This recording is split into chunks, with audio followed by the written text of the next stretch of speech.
जय श्री राम दोस्तों, हमारे साधना मार्ग चैनल पे आप सभी का मैं हृदय से स्वागत करता हूँ। आज मैं आपको माँ कर्ण मातंगी साधना एवं मंत्र जप और गुटिका और यंत्र यह सब के बारे में विस्तार पूर्वक आपको बताएंगे और उनकी साधनाओं से अनुभव अवगत कराएंगे। तो यह वीडियो 1 से 3 पार्ट में मैं बनाने का प्रयत्न कर रहा हूँ, क्योंकि इनकी साधना से बहुत से भक्तजन हैं जो आधा अधूरा ज्ञान प्राप्त करके आधा अधूरा पूजा करके छोड़ देते हैं, जिनको उनसे किसी प्रकार की शक्ति प्राप्त नहीं होती या कुछ अनुभव भी होता है तो पूर्ण रूप से अनुभव नहीं होता।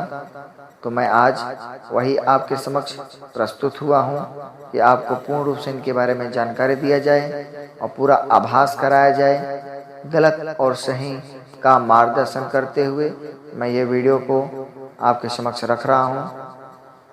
मैं आपसे हाथ जोड़ के प्रार्थना करता हूँ कि मेरे बताए गए मंत्र एवं जप एवं साधनाओं को अपने जीवन में लाने से पूर्व आप यह मंत्र जप साधना किसी योग्य गुरु अथवा विद्वान पंडित के सानिध्य में रहकर करिए, नहीं तो इससे होने वाले लाभ एवं हानि का हम और हमारा चैनल कोई जवाबदारी नहीं है। तो चलिए आज मैं माँ कर्ण मातंगी का संपूर्ण विधि विधान बताने का प्रयत्न कर रहा हूँ। सबसे पहले मैं आपको ये बता दूं कि गुरु एवं विद्वान पंडित यह का मार्गदर्शन क्यों किया जाता है और क्यों लिया जाता है। किसी भी कार्य को करने से पहले उसके बारे में संपूर्ण जानकारी होनी चाहिए, उसके बाद ही वह कार्य में आपको जाना चाहिए, उसमें प्रवेश करना चाहिए। अगर आपको पूर्ण जानकारी नहीं है तो आपके साथ हुए अनुभव को आप समझ नहीं पाएंगे और इसका किस मार्ग पे आपको यह अनुभव लेके जा रहा है, आपका साधना लेके जा रही है, वह मार्ग दिखाने के लिए आपके गुरु एवं पंडित विद्वान की जरूरत होती है। इसके लिए ही हम आपको यह वीडियो के प्रारंभ में बता देते हैं। तो सबसे पहले यह जान लीजिए, यह देवी को प्राप्त करने के लिए आपको सबसे महत्वपूर्ण बात है कि आपके अंदर ऊर्जा भरपूर मात्रा में विराजमान होना बहुत जरूरी है। अगर आपके अंदर ऊर्जा नहीं रहेगी तो वह शक्ति आपके अंदर आकर भी, आपके साथ रहकर भी आप उसको सुन नहीं पाएंगे और समझ नहीं पाएंगे, तो आप मार्ग भटक सकते हैं। तो यह ऊर्जा प्राप्त करने के लिए आपको ब्रह्मचर्य का आपको रहना बहुत जरूरी है। ब्रह्मचर्य रहने से आपके अंदर वीर्य इकट्ठा होगा और वह वीर्य से ही आपको ऊर्जा के रूप में जब पचन होगा तो वह ऊर्जा के रूप में आपके अंदर चारों तरफ विस्तृत होगा। फिर वह ऊर्जा ही आपको वह शक्ति का सामना एवं सहन करने की और समझने की ज्ञान प्रदान करेगी और शक्ति प्रदान करेगी। तो यह खेल ऊर्जा एवं आपके वीर्य से ब्रह्मचारी रहने का ही मेन खेल है। अब आपने यह दोनों का पालन करते हुए आपको सात्विक ही भोजन करना होगा और शाकाहारी रहते हुए यह कार्य को आगे प्रारंभ करना है। यह देवी को प्राप्त करने के लिए वाम मार्ग से भी हो सकता है और यह क्रिया करने के लिए आपको शमशान मार्ग से भी कर सकते हैं। किंतु मैं आपको बता दूं कि यह देवी को प्राप्त करने के लिए आपको जिस प्रकार हम आपको बता रहे हैं, इस प्रकार करने से आपको यह सहज एवं शांति रूप से प्रदान होगी और इसका संपूर्ण अनुभव एवं इनका लाभ ले सकते हैं। हम आपको बता दें, यह देवी माँ मातंगी 10 महाविद्याओं में से 9वें स्थान पर जो मातंगी नाम से प्रचलित है एवं इनका दूसरा नाम है उच्चिष्ट चंडालिनी माँ मातंगी। इनके ही रूप एवं अंश के रूप में प्रख्यात है जो कर्ण मातंगी नाम से प्रचलित है एवं प्रसिद्ध है। तो यह कर्ण मातंगी देवी यह एक ऐसी देवी है जो इनका स्थान आपके कान में होगा। जो यह देवी का नाम कर्ण मातंगी है। कर्ण मातंगी देवी आपके कान में स्थान लेकर वहीं विराजमान रहेगी और आपको आपके बताए हुए प्रश्न का उत्तर, पूछे गए प्रश्न का उत्तर एवं मार्गदर्शन करने के लिए वह देवी आपके साथ उपस्थित रहेगी। इसका किसी प्रकार का बताए गए प्रश्न का उत्तर वह देवी आपको देगी और आपके जीवन में होने वाले होनी और अनहोनी या किसी प्रकार का दुर्घटना वह सब आपको पहले ही अवगत कराएगी और आपका मार्गदर्शन करेगी। यह देवी सर्वशक्तिमान 10 महाविद्याओं में से एक 9वें स्थान पर माँ मातंगी है। उनकी ही यह शक्ति है। यह शक्ति प्राकृतिक से जुड़ी एवं महाशक्तिशाली एवं मतंग ऋषि के पुत्री के रूप में यह देवी मातंगी के नाम से प्रसिद्ध है। यह कर्ण मातंगी देवी श्याम वर्णा है, यानी इनका रूप एवं रंग, इनका रूप देखा जाए तो 4 भुजा एवं इनका स्वयं रूप यानी सावले रूप में यह श्याम वर्णा, यानी इनका रूप जो है श्याम यानी सावले रूप से यह आपके समक्ष आती है। अब यह देवी का आप रूप तभी देख सकते हैं और इनको आप किस तरह देख सकते हैं और कैसे देख सकते हैं यह भी मैं आपको बताऊंगा। देखिए, यह देवी को आप देखने के लिए आपके अंदर ऊर्जा होना बहुत ज़रूरी है। मैं आपको पहले बता दिया हूँ। यह देवी का स्थान आपके कान में है, ये भी मैं आपको बता दिया हूँ। अब यह देवी को देखने के लिए आपको यह देवी का जो साक्षात्कार होगा तो यह देवी आपके तीसरे नेत्र एवं छठे इंद्रियां जिसे बोलते हैं आज्ञा चक्र, यह यहाँ पर ही ये विराजमान होकर आपको अपना दर्शन देगी और वहीं से आपसे वार्तालाप भी करेगी और आपको दिखाने वाले काल को यह आपको समक्ष दिखाएगी और आपको बताएगी। किंतु कोई साधक होते हैं जो यह अपने कान में भी विराजमान करते हैं और अपने नेत्रों पर भी विराजमान करते हैं, जो हमारे आज्ञा चक्र है। अभी हम ये जान लें कि यह देवी 2 प्रकार से विराजमान होती है। अब यह तीसरे किस स्थान पर विराजमान होती है यह हम आपको विस्तार पूर्वक बता देते हैं। यह जो साधक आधा अधूरा पूजा करता है, यानी 80% पूजा करके छोड़ दिया हो या 70% पूजा करके छोड़ दिया हो, उसको कुछ अनुभूति और एवं कुछ अनुभव नहीं हो रहा है, वो पूजा छोड़ देता है, तो यह देवी उसके सपनों में आके उसको मार्गदर्शन करती है, उसको बताती है और उसे अवगत करा देती है कि यह कार्य में ऐसा किया जाए, वह कार्य वैसा किया जाए, ऐसा ये संपूर्ण ज्ञान उसे बताती है। किंतु वह भक्त अपने विचारों से चलते हुए कहे सुने कार्य करता है और फिर वह देवी का आज्ञा नहीं पालन करता और एक दिन यह देवी छोड़ के चली जाती है। यह देवी आपको हर 3 महीने में आएगी और हर 3 महीने में जाएगी। इस देवी को अपने पास 31 शक्ति बनाकर अपने अंदर बैठाने के लिए आपको इनका प्रतिदिन इनका अनुष्ठान करते हुए पूजा में सम्मिलित होना बहुत जरूरी है। इनको प्रतिदिन इनके बताए हुए मार्ग पे चलना बहुत जरूरी है। तो चलिए हम आपको अब यह देवी के बारे में एक और बात बताकर परिचित करा देते हैं। यह देवी को प्राप्त करने के लिए आपको यह देवी का अनुष्ठान जब आप किए हैं तो वह मंत्र जप करने से पहले आपको इनको जो प्रसाद चढ़ाया जाएगा, वह प्रसाद चढ़ाने के पहले आपको वह प्रसाद हवन करना होगा। वह प्रसाद से हवन करने के बाद और वह प्रसाद को आपको अपने मुख के अंदर रखने के बाद फिर ये मंत्र का जाप होता है। ये आप बहुत ध्यानपूर्वक सुनिएगा।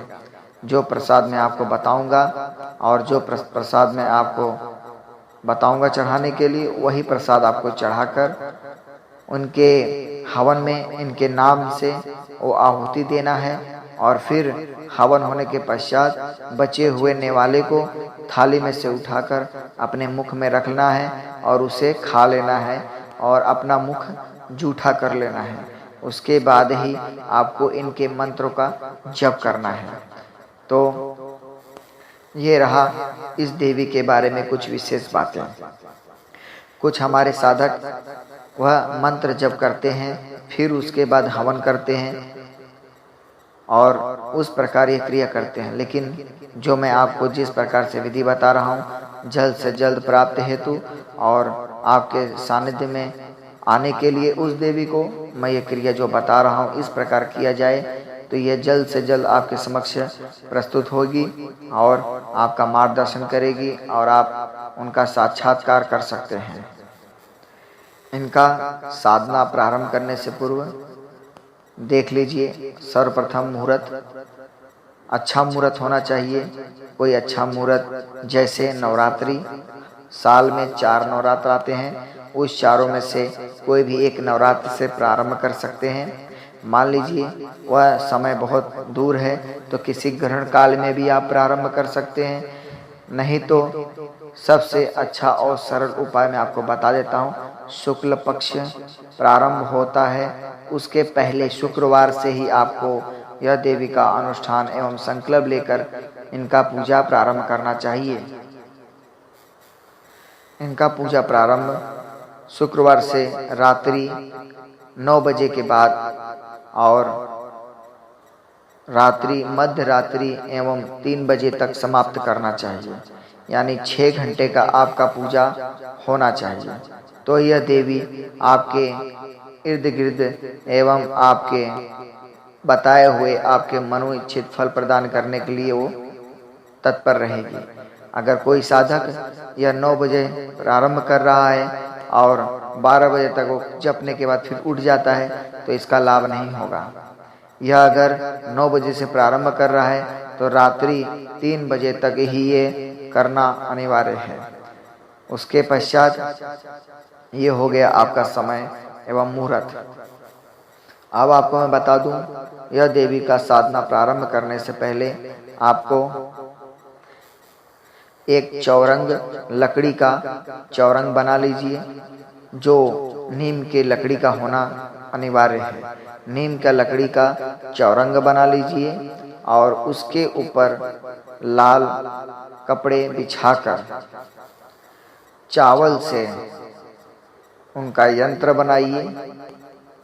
चावल आप उसके अंदर हल्दी एवं कुमकुम या गुलाल यह मिश्रित करते हुए चावल में उसे अक्षत का रूप में बनाकर आप उस चावल को यह कण मातंगी यंत्र जो मैं आपको स्क्रीन पर दिखा रहा हूँ, इसी तरह आपको वह यंत्र चावल पर और उस पार्ट पे बनाना है। चावल से आप जैसे भी बना सकते हैं, जितनी आपके अंदर कला है उस हिसाब से आप वो बनाइए। बनाने के पश्चात आपको यह पार्ट दक्षिण की तरफ रखना है और आपका मुख दक्षिण की तरफ होना चाहिए और आपके सामने यह पार्ट होना चाहिए।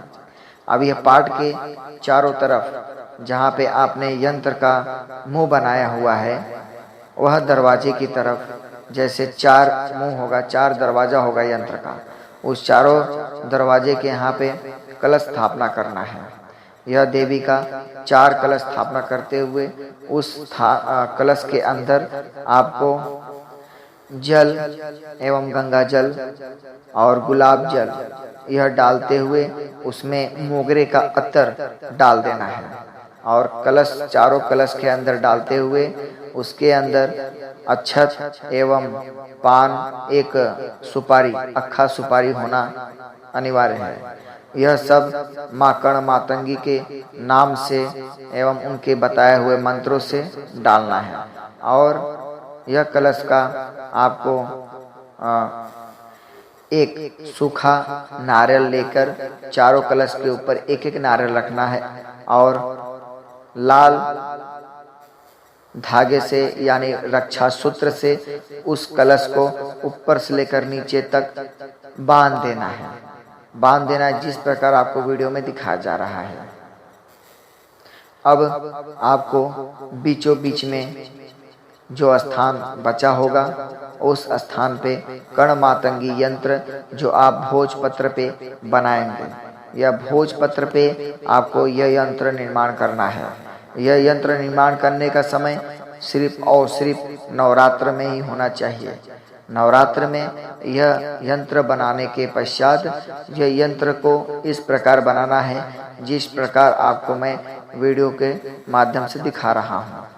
अब यह यंत्र बनने के बाद आपको वह चौरंग पे, चावल पे जो यंत्र आप बनाए रहेंगे, चावल से उस चावल के ऊपर यह यंत्र भोजपत्र का आपको रख देना है। यह भोजपत्र बनाने के लिए आपको अष्टगंध, गौमूत्र एवं गंगा जल से मिश्रित हल्दी एवं कुमकुम मिलाते हुए आपको इसका निर्माण करना है भोजपत्र पर।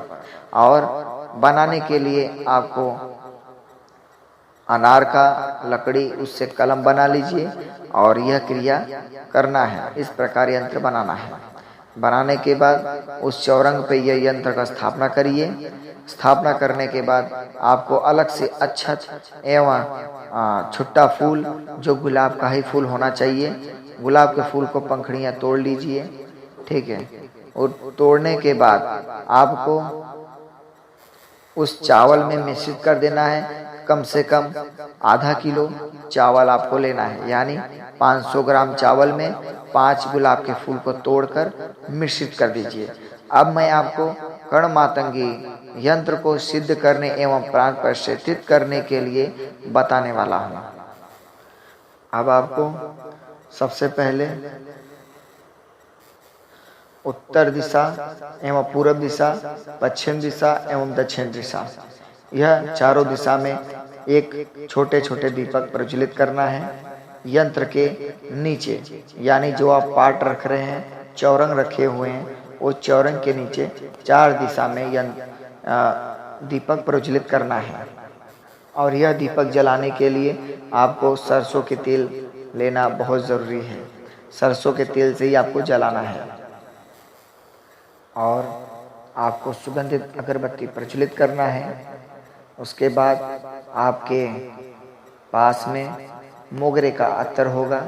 वह मोगरे को, अत्तर को आपको सब दिशा में छिड़कते हुए, दीपक के पास छिड़कते हुए अपने कान में हल्का हल्का यंत्र लगाइए और अपने आँखों के ऊपर पलकों पे लगाइए और माथों पे लगाइए, अपने हथेलियों पे लगाइए, पूरे बदन पे हल्का हल्का लगाइए और वह चावल में भी थोड़ा सा अत्तर मिला लीजिए। अब आपको वह चावल का एक एक दाना या 2-2 दाना या 5-5 दाना उठा के फूल के साथ उस यंत्र पे अपने राइट हाथ के साथ फेंकना है। राइट हाथ में चावल लेकर उस पे वो अक्षत को वो यंत्र पे डालना है। और उस यंत्र पे जब आप डालेंगे यह मंत्र बोलते हुए, तो वह यंत्र प्राण प्रतिष्ठित हो जाएगा। और फिर यह यंत्र को आप माँ कर्ण मातंगी को प्राप्त करने हेतु, उन्हें प्रसन्न करने हेतु यह कार्य आप संपन्न कर सकते हैं। तो ये रहा आपका मंत्र। यह मंत्र से आप बोलकर उस अक्षत को यंत्र पे डालना है। मंत्र ध्यान पूर्वक सुनिए। ओम ऐं ह्रीं श्रीं कर्ण मातंगे एह येहि